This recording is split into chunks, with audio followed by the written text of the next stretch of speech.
So, brass knuckles, invalid inside.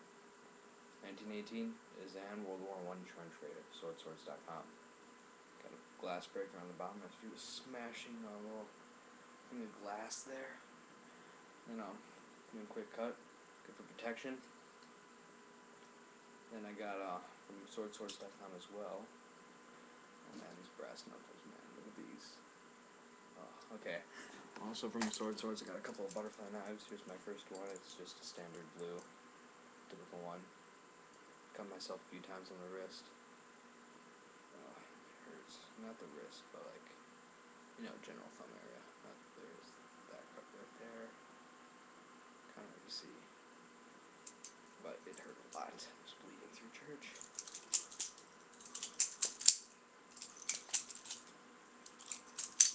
Yeah, and then I also got a little pirate one. Yarg. Some pirates on that.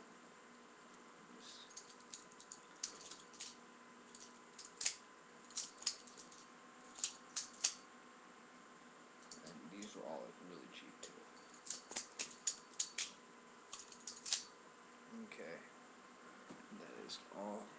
Once again, I like to express how much I love this particular item.